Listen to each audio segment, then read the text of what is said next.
Everybody, welcome once again to my channel Krishna Singh Dev. आज हम यहाँ मिल रहे हैं क्लास 12 के स्टूडेंट्स के लिए जो कि अपना बोर्ड एग्जाम लिखने वाले हैं in next month. Yes, it has become next month now, board exam 2023 and हम आज बात कर रहे हैं अकाउंट्स के सब्जेक्ट के बारे में। तो अकाउंट्स का जितने भी पास्ट ईयर के पेपर्स हैं वो सब बहुत इंपॉर्टेंट है स्टूडेंट्स। हालांकि आपका पेपर पैटर्न चेंज हो गया है but still paper pattern change होने के बावजूद जो इंपॉर्टेंट टॉपिक्स है वो इंपॉर्टेंट ही रहते हैं। एंड हम एक काम करेंगे, हम आज प्रीवियस ईयर के पेपर्स में से कुछ क्वेश्चन करके देखेंगे। तो पास्ट ईयर एग्जाम पेपर्स में से आज जो पेपर मैं लेने वाली हूँ वो है 2020 का पेपर। 2021 में एग्जाम्स नहीं हुए थे ड्यू टू कोविड एंड 22 में एग्जाम्स कंडक्ट हुए थे, लेकिन वो 2 टर्म में एग्जाम थे तो 40 मार्क्स के पेपर थे। लेकिन आप अगर CISE की वेबसाइट पे देखें तो 2022 के बोर्ड एग्जामिनेशन पेपर्स आपको वहां पर नहीं दिखाई देंगे, बोर्ड ने उन्हें वहां से रिमूव कर दिया है। तो जो अवेलेबल है 2020 उसके पेपर्स को मैं डिस्कस करने वाली हूँ। एंड ये आप कहाँ से डाउनलोड कर सकते हैं? You can have an access to this on my app under free study resources, या फिर आप CISE.org की साइट पर जा सकते हैं एंड प्रीवियस ईयर्स की पीपल्स परफॉर्मेंस डाउनलोड कर सकते हैं, वहां से भी आपको ये पेपर मिल जाएगा। चलिए लेट्स गेट स्टार्टेड। यहाँ पर स्क्रीन पर आपको जो पेपर दिखाई दे रहा है ये 2020 का पेपर है। मैंने फर्स्ट क्वेश्चन अभी नहीं देखा है। फर्स्ट क्वेश्चन मतलब मैं आज की क्लास में डिस्कस नहीं कर रही हूँ, नहीं देखा मतलब हम जो क्वेश्चन डिस्कस कर रहे हैं वो है क्वेश्चन नंबर 2 ऑनवर्ड, जहां पे आपके पास पहले जो पेपर पैटर्न हुआ करता था वो पहला पार्ट ऑफ द पेपर में 2 मार्क का क्वेश्चन हुआ करते थे, theoretical question, and second part में आपके बड़े क्वेश्चन हुआ करते थे जिसमें section A and section B दोनों इन्वॉल्व रहता था। हम सेकेंड क्वेश्चन से करना स्टार्ट कर रहे हैं जहां पे आपके सब्जेक्टिव क्वेश्चंस हैं। पहले MCQ होते नहीं थे तो मल्टीपल चॉइस क्वेश्चंस आपको पहले के क्वेश्चन पेपर में नहीं दिखाई देंगे। देखिए यहाँ पर सबसे पहला क्वेश्चन जो है एक बड़े इंपॉर्टेंट चैप्टर का है which is called valuation of goodwill. Valuation of goodwill का जो चैप्टर है उसको बच्चे अक्सर हल्के में ले लेते हैं और छोड़ देते हैं। यस, जबकि वैल्यूएशन ऑफ गुडविल पे आप देख सकते हैं कि यहाँ पर 4 मार्क का क्वेश्चन आया हुआ है इन 2020। तो चलिए सबसे पहले मैं इसी क्वेश्चन से स्टार्टिंग करती हूँ और ये एक बहुत इंपॉर्टेंट मेथड पे है। वो मेथड है कैपिटलाइजेशन मेथड। कैपिटलाइजेशन मेथड बच्चों को अक्सर डिफिकल्ट लगता है, तो ये कैपिटलाइजेशन मेथड का क्वेश्चन हम यहाँ से एक बार सॉल्व कर लेंगे तो हमारा जो कॉन्सेप्ट है वो दोबारा रिवाइज हो जाएगा। एंड इसके बाद मैं आपको स्ट्रांगली रिकमेंड करूंगी कि आप इस क्वेश्चन को खुद से भी करके देखेंगे। एंड अभी देखते समय आप अगर पेन एंड पेपर अपने पास रखेंगे और जो भी इंपॉर्टेंट पॉइंट्स मैं आपको हाईलाइट करूंगी तो इससे आपको बहुत हेल्प मिलेगी। अगर अभी तक आप पेन एंड पेपर साथ में लेकर नहीं आए हैं तो प्लीज वीडियो को यहीं पर पॉज कर दीजिए and bring your pen and paper and start making notes. चलिए तो क्वेश्चन को रीड करने से स्टार्टिंग करते हैं। From the following information calculate goodwill of the firm of Anmol and Sujay at the time of admission of Dhruv. एक नए पार्टनर का एडमिशन हो रहा है, उस समय हमें वैल्यूएशन ऑफ गुडविल करने के लिए कहा गया है। क्यों वैल्यूएशन ऑफ गुडविल करना है? क्योंकि जो एग्जिस्टिंग गुडविल होती है in the books of firm उसे हम राइट ऑफ कर देते हैं in old profit sharing ratio. पुराने जो पार्टनर्स होते हैं उनके कैपिटल अकाउंट को डेबिट कर दिया जाता है। फिर नई गुडविल रेस करी जाती है, वैल्यू करी जाती है, और उसमें से प्रीमियम फॉर गुडविल जिसे हम शॉर्ट फॉर्म में PFG कहते हैं is to be brought by the incoming partner. तो उसी के बारे में एक क्वेश्चन है। गुडविल कैसे हमें वैल्यू करनी? At 3 years purchase of super profit. Super profit क्या होता है बेटा?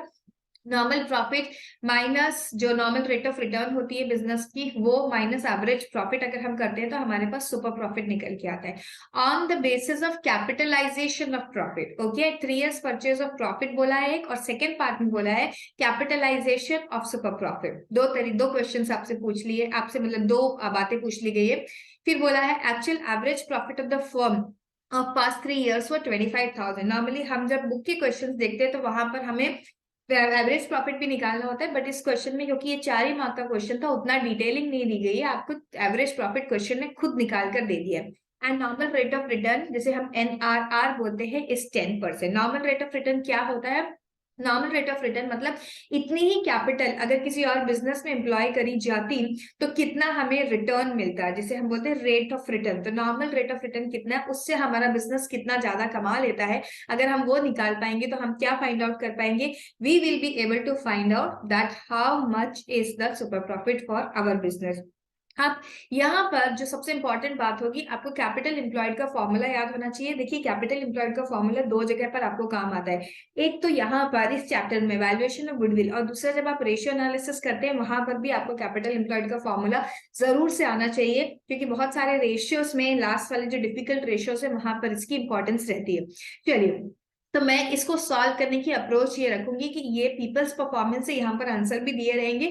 मैं लिख करके पूरा क्वेश्चन सॉल्व नहीं करूंगी, मैं आपको यहाँ से आंसर दिखाऊंगी और साथ साथ डिस्कस करते चलूंगी। बट आंसर सामने होने का मतलब ये नहीं होता है कि हम डिस्कशन नहीं करेंगे। एंड एक्चुअली आंसर सामने होने पर भी बहुत सारे डाउट्स बच्चों के दिमाग में रहते हैं, तो वो सब मैं क्लैरिफाई करते चलूंगी। सबसे पहले goodwill according to super profit multiplied by number of years of purchase. अब सुपर प्रॉफिट निकलेगा कैसे? सुपर प्रॉफिट निकालने के लिए हमको चाहिए होता है एक्चुअल डिवाइडेड बाय एवरेज और maintainable profits minus normal profit. Okay, actual और एवरेज प्रॉफिट तो क्वेश्चन ने दिया हुआ था। कहाँ दिया हुआ था?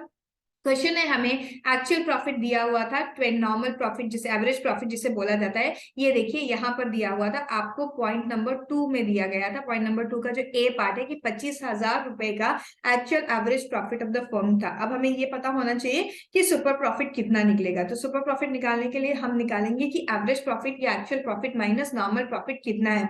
तो नॉर्मल प्रॉफिट निकालने का फॉर्मूला क्या है? हमें माइनस करना होगा दिस थिंग, हमारा जो नॉर्मल रेट ऑफ रिटर्न है वो लगाना होगा कैपिटल एम्प्लॉयड के ऊपर। तो ये देखिए नॉर्मल प्रॉफिट कैसे निकला, average capital employed into normal rate of return. Average capital employed कैसे निकलेगी? अब कैपिटल एम्प्लॉयड के दो अप्रोचेस होती है, एक एसेट साइड अप्रोच होती है और एक लाइबिलिटी साइड अप्रोच होती है। ठीक है, तो यहाँ पर जो अप्रोच लगाई गई है एसेट साइड अप्रोच लगाई गई है। एसेट साइड अप्रोच का फॉर्मूला होता है टोटल एसेट्स, उसमें से अगर कोई फिक्टिशियस एसेट या गुडविल होती है तो उसे हम माइनस कर देते हैं, और साथ ही साथ अगर नॉन ट्रेड एक्सपेंसेस होते हैं तो उनको भी माइनस कर दिया जाता है। एंड फिक्टिशियस एसेट्स क्या होता है बच्चों? जैसे कि deferred revenue expenditure. Deferred revenue expenditure का सबसे कॉमन एग्जांपल जो आपको देखने के लिए मिलता है वो होता है एडवर्टीजमेंट सस्पेंस अकाउंट। तो ये सारी चीजें हम माइनस कर देते हैं, मतलब कि हमें एसेट साइड में से जो रियल एसेट्स है उन्हीं को लेना है। अगर कोई एग्जिस्टिंग गुडविल है तो उसे हटा देंगे, फिक्टिशियस एसेट्स को हटा देंगे, और हमारे पास अगर नॉन ट्रेड इन्वेस्टमेंट है तो उसे हटा देंगे। एंड साथ ही साथ हमें आउटसाइड लाइबिलिटीज माइनस करनी होती है। आउटसाइड लाइबिलिटी का मतलब क्या होता है? अगर हम कैपिटल के अकाउंट्स की बात करें तो वो आउटसाइडर्स लाइबिलिटी नहीं है।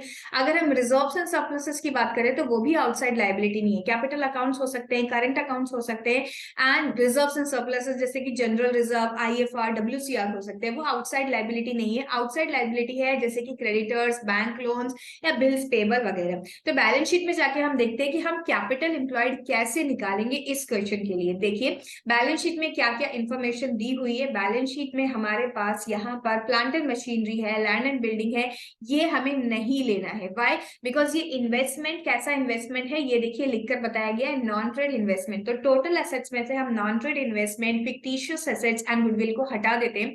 हमारे पास यहाँ जो बैलेंस है 2,40,000 का, इसमें से हम 50,000 रुपीज माइनस कर देंगे। दूसरा हमें आउटसाइड लाइबिलिटीज में माइनस करनी होगी। आउटसाइड लाइबिलिटी में ये तो आउटसाइड लाइबिलिटी नहीं है, ये भी आउटसाइड लाइबिलिटी नहीं है, ये दोनों अमाउंट जो है वो आउटसाइड लाइबिलिटी के हैं। तो 40 + 10 मतलब कि 50,000 भी हमें यहाँ से माइनस कर देना चाहिए। तो 2,40,000 में से हमने 1 लाख रुपीज माइनस कर दिया, बचा है कैपिटल एम्प्लॉयड का अमाउंट। तो कैपिटल एम्प्लॉयड का अमाउंट हमारे पास आ गया 1,40,000 रुपीज का। यहाँ पर देखिए यही इन्होंने निकाल कर बताया हुआ है यहाँ पर कि 1,40,000 रुपीज का अमाउंट जो है वो है कैपिटल एम्प्लॉयड का अमाउंट।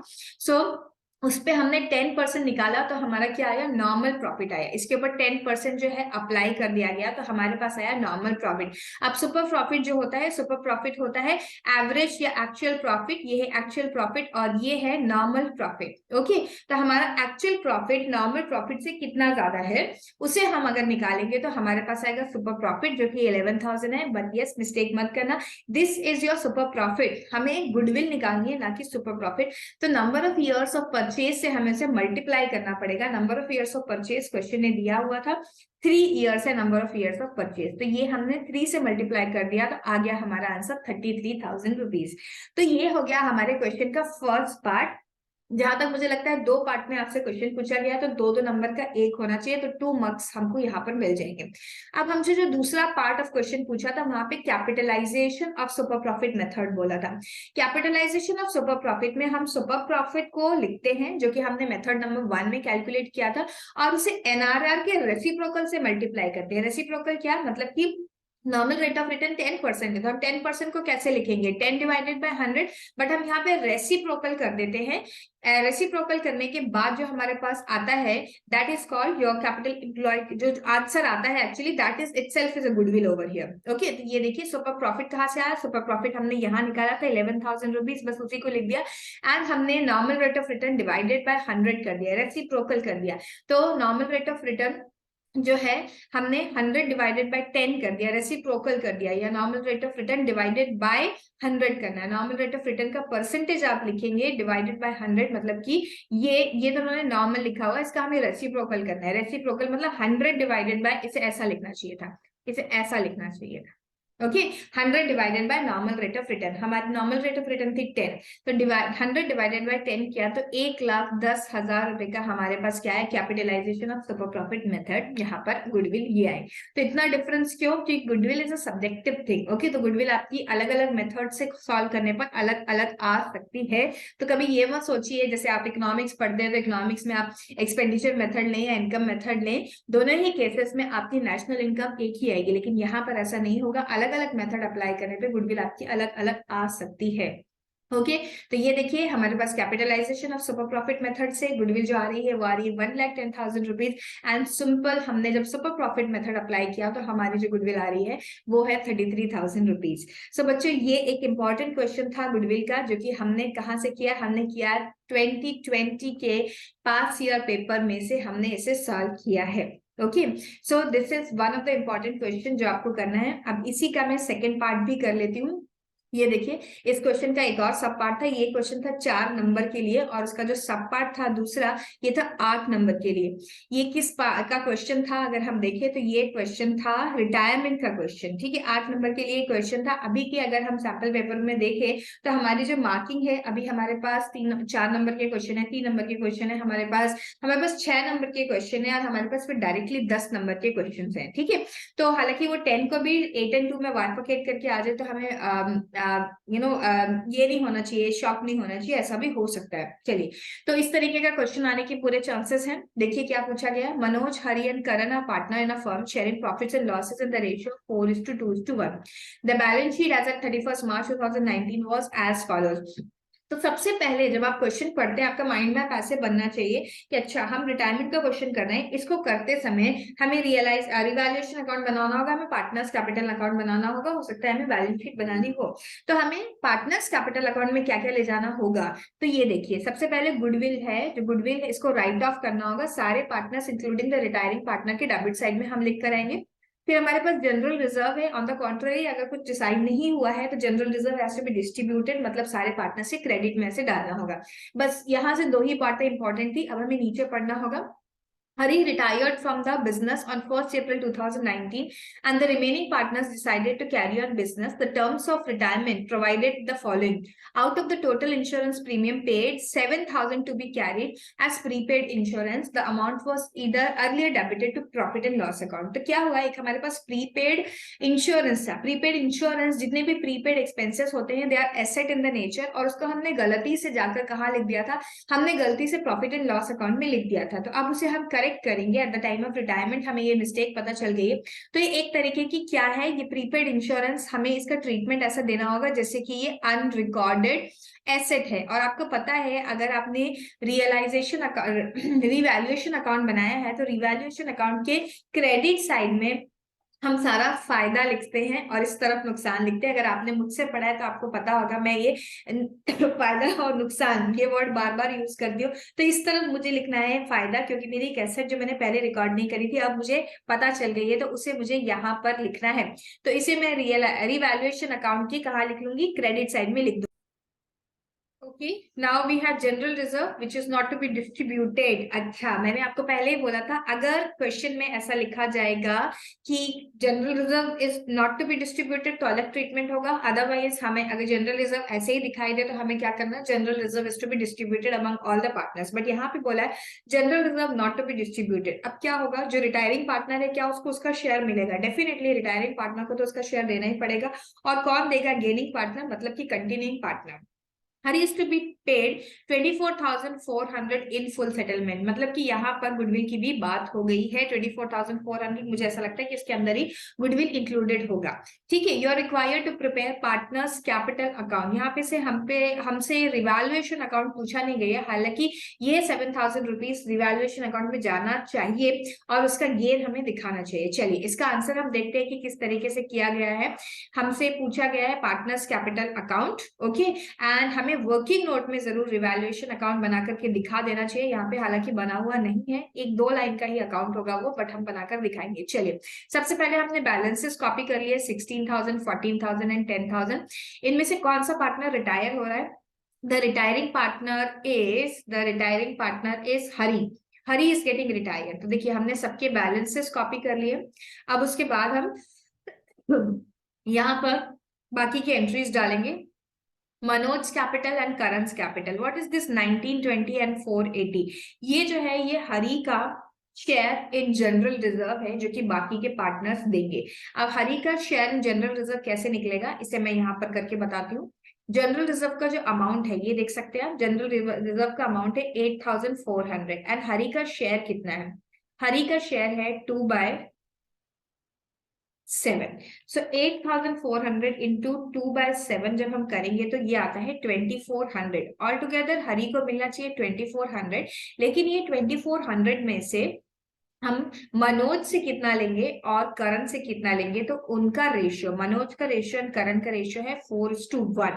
तो 4:1 के रेशियो में हम इनसे लेंगे। यहाँ पर देखिए मैं आपको समझाती हूँ कि ये 4:1 के रेशियो में कैसे आया है। ये देखिए 1920, ये 1920 आया कैसे एक्चुअली, ये 2,400 इंटू 4/5 हम करेंगे। 2,400 डिवाइड बाय 5 मल्टीप्लाइड बाय 4 करेंगे तो 1920 आया। और ये करेंगे हम 2,400 इंटू 1/5। तो इसे जब हम 1/5 करेंगे तो हमारे पास आता है 420। तो ऑल टुगेदर 2,400 ये किसका अमाउंट है? This is the amount of general reserve. अब हमें और क्या करना है, जो गुडविल है उसे हम लोग राइट ऑफ कर देंगे। कौन सी गुडविल है? Existing goodwill. एग्जिस्टिंग गुडविल मतलब कि जो बुक्स में दिखाई दे रही थी। यहाँ पर देखिए बुक्स में गुडविल कितनी वैल्यू पर दिखाई दे रही थी। बुक्स में गुडविल है 7,000 की वैल्यू पे, और उसे हम सारे पार्टनर्स में इंक्लूडिंग द रिटायरिंग पार्टनर 4:2:1 के रेशियो में डिस्ट्रीब्यूट कर देंगे। तो यहाँ पर देखते हैं हम गुडविल को किस तरीके से राइट ऑफ कर दिया गया है। गुडविल जो थी हमारी 7,000 डिवाइडेड बाय 7 मल्टीप्लाइड बाय 4, तो ये 4,000 एंड 2,000 एंड 1,000 इस तरीके से हमने गुडविल को राइट ऑफ कर दिया। इसके कॉन्ट्रा इफेक्ट जो है, ये जो हमने by Manoj capital and by Karan's capital लिखा है उनके अकाउंट में डेबिट साइड में हमें लिखना होगा टू हरीज कैपिटल 1920 एंड करण के उसमें 480 अमाउंट लिखना होगा। अगर आप इसकी जर्नल एंट्री सोचिए तो इसकी जर्नल एंट्री होनी चाहिए Manoj capital account debit and Karan's capital account debit to Hari's capital account. इसीलिए ये देखिए यहाँ पर आपने हरी के कैपिटल में लिखा है Hari is getting credited with 1920 and 480 whereas Manoj and Karan are getting debited with the same amount, तो वो हमने यहाँ पर लिखा है। ओके, इसके बाद हमें दो एंट्री, हमें रिवैल्यूएशन की एक एंट्री करनी है। रिवैल्यूएशन में हमने एक अनरिकॉर्डेड एसेट को रिकॉर्ड किया था। हमने बोला था ये जो प्रीपेड एक्सपेंस है वो क्या है? अनरिकॉर्डेड है। ये देखिए 7,000 रुपीज। तो अगर मैं रिवैल्यूएशन अकाउंट बनाऊं, ये हमें एक्चुअली ना वर्किंग नोट में बना देना चाहिए था, यहाँ पर दिखाई नहीं दे रहा है, तो मैं यहाँ पे लिखूंगी बाय अनरिकॉर्डेड एसेट 7,000 रुपीज। अब ये क्या हो जाएगा? ये गेन हो जाएगा, तो पार्टनर्स को जाएगा, पार्टनर्स कैपिटल अकाउंट में गेन जाएगी। ये 7,000 की गेन कैसे जाएगी? 4,000, 2,000 and 1,000 because the ratio is 4:2:1। बस वही बात यहाँ पर करके बताइए। इसे हम पार्टनर्स कैपिटल में कहाँ ले जाएंगे? क्रेडिट साइड में ले जाएंगे। इन्होंने डायरेक्टली रिवैल्यूएशन लिख दिया है, ये रिवैल्यूएशन की गेन है 4,000, 2,000 एंड 1,000 की रिवैल्यूएशन की गेन दी गई है यहाँ पर partners. Okay, so we are done with everything. अब क्या बचा है? अब ओनली ये पार्ट बचा हुआ है। ये पार्ट का मतलब क्या है? ये एक्चुअली गुडविल का बारे में बात की गई। यहाँ पर है हिडन गुडविल। यहाँ की जो हिडन गुडविल होती है रिटायरमेंट के टाइम की हिडन गुडविल, ये काफी इजी होती है, एडमिशन की तरह इतनी कॉम्प्लिकेटेड नहीं होती है। अब मुझे क्या करना है, डेथ किसकी हो रही है, सॉरी रिटायरमेंट किसका हो रहा है, रिटायरमेंट हो रहा है हरि का। हरि का रिटायरमेंट हो रहा है। अब मैं निकाल के देखूंगी एक्सक्लूडिंग दीज टू थिंग्स कि हरि को एक्चुअली हमें कितना पे करना था। तो मुझे क्या करना है, उसके डेबिट साइड में, उसके अकाउंट के क्रेडिट साइड में जो जो चीजें लिखी गई हैं, उसके अकाउंट के क्रेडिट साइड में एक तो 14,000 उसका बैलेंस लिखा गया है। फिर उसका जो जनरल रिजर्व का हिस्सा था वो था 2400, वो लिखा गया, और जो नीचे रिवैल्यूएशन अकाउंट का गेन मिला उसे वो 2000 लिखा गया है। All together it comes to 18,400। उसमें से अब मैं क्रेडिट साइड वाले डेबिट साइड वाले आइटम्स को माइनस कर दूंगी। डेबिट में एक तो गुडविल राइट ऑफ करी गई थी 2000 रुपीज, और एक उसे पेमेंट जो फाइनल पेमेंट हमने किया था वो ये अमाउंट था 24,400। अब आप बोलेंगे मैम ये 24,400 आपको कहाँ से आया, ये 24,400 जो बेटा मुझे आया है, ये 24,400 क्वेश्चन ने मुझे खुद बताया कि फाइनल सेटलमेंट में उसे इतना दिया गया। तब आप देखिए उसे हम दे रहे हैं 24,400, जबकि हमारा प्लस माइनस करके जो अमाउंट आ रहा है वो आ रहा है 16,400। क्या प्लस माइनस करके, ये जो दो फिगर्स हैं मैं इनको अगर छोड़ दूं, तो ये जो दो फिगर्स हैं मेरे पास, इनको मैं अगर छोड़ दूं तो इन दोनों फिगर्स को छोड़ करके जो अमाउंट आया है, मतलब इनको मैंने ऐड नहीं किया क्रेडिट साइड का टोटल निकालते टाइम, और डेबिट के जब माइनस किया तो मैंने ये सब माइनस करके मेरे पास 16,400 ही आ रहा था। 16,400 मतलब उसको देना बनता था, जबकि हमने उसे दे कितना दिया, हमने उसे दे दिया 24,400। तो ऑल टुगेदर कितने का डिफरेंस है, डिफरेंस आ रहा है 8,000 रुपीज का। ओके, तो 8,000 रुपीज क्या रहा होगा, 8,000 रुपीज डेफिनेटली उसका शेयर ऑफ गुडविल है। एंड गुडविल कौन देता है, कंटिन्यूइंग पार्टनर्स देते हैं। तो ये गुडविल जो है 4:1 की रेशियो में जो बाकी का कंटिन्यूइंग पार्टनर है मनोज एंड करण उसको देंगे। तो जब आप यहाँ देखेंगे तो आपको ये 64,000 एंड 1,600 का बाइफिकेशन कैसे मिलेगा, ये देखिए अगर मैं 8,000 इंटू 4/5 करूं, 8,000 डिवाइड बाय 5 मल्टीप्लाइड बाय 4 करूं तो 64,000 गुडविल का ही रेशियो आ रहा है। एंड सिमिलरली इसे 1/5 करूं तो 1,600 आ रहा है करण के थ्रू। ओके, तो करण एंड मनोज इतना अमाउंट दे रहे हैं, ऑब्वियसली इसका कॉन्ट्रा इफेक्ट दिखाना पड़ेगा, तो यहाँ पर उसके हमें कॉन्ट्रा इफेक्ट दिखाई पड़ रहा है। ये देखिए 6400 एंड 1,600 हमें उनके अकाउंट में लिखना पड़ेगा डेबिट साइड में, because both of them are paying. So इस तरीके से हमें क्वेश्चन को सॉल्व करना है, बैलेंस सीडी निकाल करके बता देना है एट द एंड। तो बैलेंस सीडी ये हो गए कंटिन्यूइंग पार्टनर के, एंड रिटायरिंग पार्टनर को तो ऑफकोर्स हमने फुल पेमेंट दे दिया है। तो बस इतना ही क्वेश्चन था 8 नंबर के लिए, पूरे 8 नंबर के लिए आपको सिर्फ पार्टनर्स कैपिटल अकाउंट बनाना। देखा जाए तो कॉन्सेप्ट जो है मैक्सिमम कॉन्सेप्ट रिटायरमेंट के यहाँ पे अप्लाई हो गए हैं, ऐसा कोई डिफिकल्टी नहीं थी, लेकिन यस कॉन्सेप्ट्स आपके टिप पे होने चाहिए।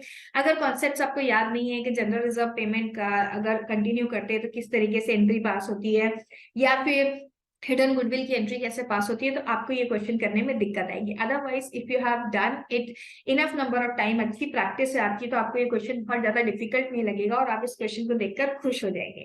चलिए स्टूडेंट, आज की वीडियो में इतना ही। हमने सिर्फ एक क्वेश्चन किया है, क्वेश्चन नंबर 2, एंड वो 12 नंबर का क्वेश्चन था, डिवाइडेड इंटू 2 सब पार्ट्स। क्या थे वो 2 सब पार्ट, एक था वैल्यूएशन ऑफ गुडविल का क्वेश्चन और दूसरा था रिटायरमेंट का क्वेश्चन। हम आगे आने वाले वीडियोस में इस क्वेश्चन पेपर को कंप्लीट करने की कोशिश करेंगे, या एटलीस्ट मोस्ट इंपॉर्टेंट जो पॉइंट्स है उनको कंप्लीट करेंगे from this question paper. And yes, अगर आप कॉमर्स के लिए भी देखना चाहते हैं पास्ट ईयर पेपर्स के वीडियोस, तो आपको उनकी लिंक मिल जाएगी in the description box and in the I button, playlist की लिंक मिल जाएगी, वहां से भी आप क्वेश्चंस देखिए। मैं आपको बार बार सजेस्ट करूंगी कि आप मार्केट से किसी भी तरीके के स्पेसिमन पेपर्स खरीदने की, मॉडल टेस्ट पेपर खरीदने की कोशिश ना करें, क्योंकि वहां पर मोस्टली आंसर्स बहुत सही नहीं होते हैं, बहुत अच्छे पेपर्स अवेलेबल नहीं है स्पेशली फॉर आईएससी बोर्ड। इसकी जगह आप अपने पीपल्स परफॉर्मेंस को देख लीजिए, स्पेसिमन पेपर देख लीजिए, that is going to be sufficient for you people. That's all student for today. Yes, channel पे नए हो तो सब्सक्राइब करना मत भूलना, एंड वीडियो को लाइक एंड शेयर करना ना भूलें। We will meet once again. Till then, bye. Keep studying and work hard for your exam in the next month.